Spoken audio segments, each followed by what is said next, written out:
This is Grog. Grog is a caveman.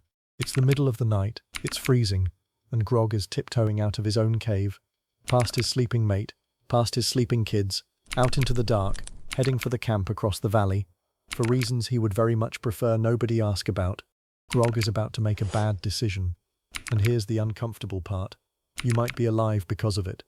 So before you judge Grog, Grog is kind of the reason you exist. Okay? Before we can accuse anybody of anything, we've got a problem. You cannot cheat on a spouse if you do not have a spouse. And nobody in the Ice Age was filing paperwork. So did cavemen even pair up? Or was it just 40,000 years of vibes? Short answer, they paired up. And the reason is the single most embarrassing fact about our entire species. Human babies are useless. A baby deer stands up and walks within an hour. A human baby cannot hold up its own head for months. It is, biologically speaking, a screaming potato that leaks from both ends and will die if you look away. So a cave woman alone couldn't feed a baby, protect a baby, and gather food at the same time. The math didn't work. The ones who made it were the ones who had somebody sticking around to help, which means the reason we fall in love, the whole thing, the butterflies, the picking someone, the staying, may exist because our babies were too pathetic to raise alone. Devotion wasn't romance. Devotion was logistics. And then, somewhere along the way, it turned into romance anyway. So yes, cavemen had something like spouses, which means, congratulations everybody. They also had something like affairs. Here's where it gets awkward, because to answer this we have to talk about testicles. Stay with me. If you want to know how faithful a species is, you don't ask them. You measure their testicles. Species where everybody sleeps with everybody have enormous ones. It's an arms race.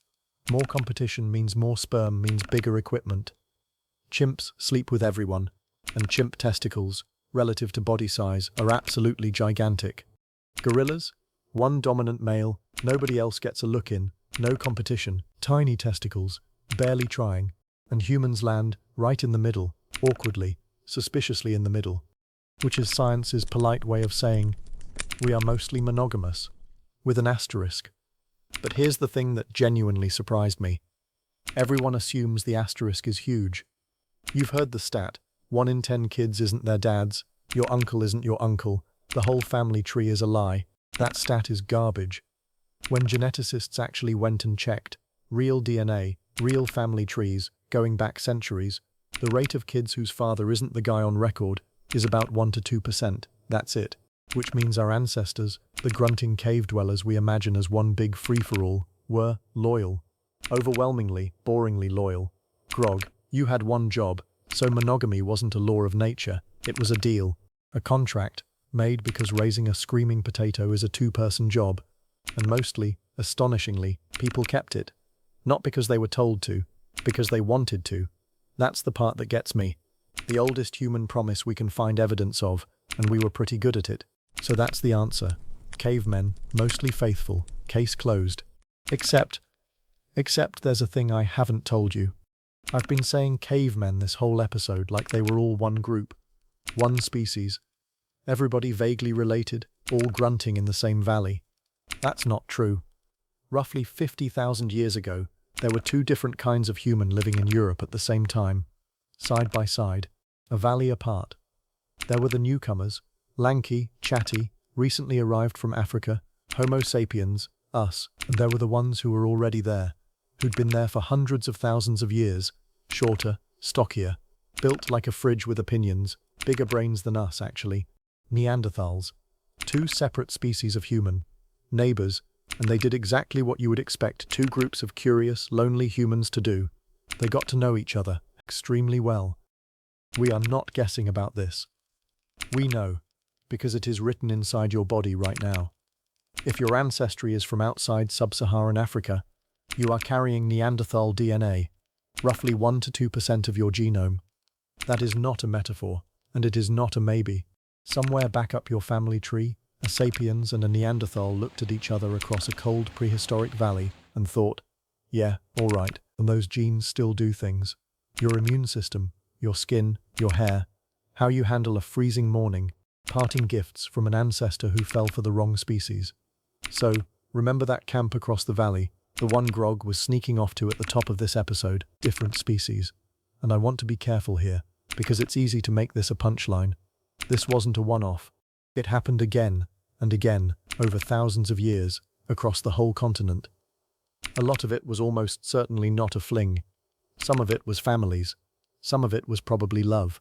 Two kinds of human, who by every rule should not have worked, quietly deciding that they did. That's not a scandal. That might be the most human thing that has ever happened. Your great-great times 2000 grandmother had a type, and that type was built like a fridge. So let's say you're Grog, and let's say you get caught. What actually happened to a cheetah in the Ice Age? First, understand there was nowhere to hide. You lived in a band of maybe 20 people. 20. You knew everyone. Everyone knew you.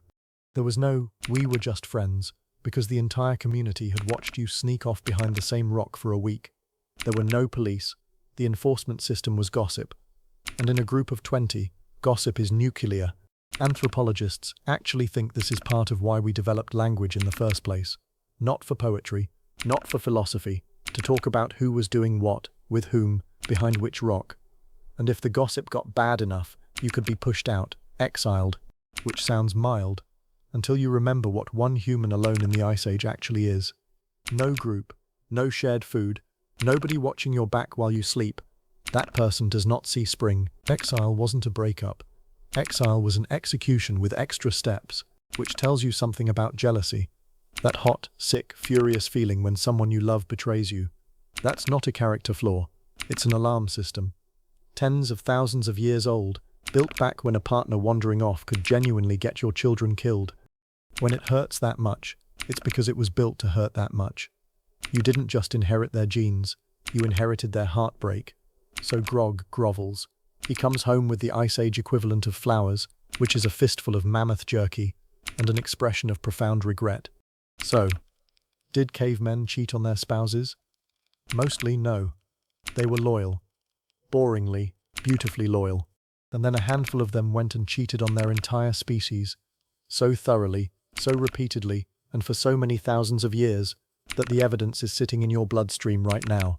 And every single time you catch feelings you weren't supposed to, or feel that jealous twist in your gut, or find yourself glancing at someone's phone the second they leave the room, that's Grog.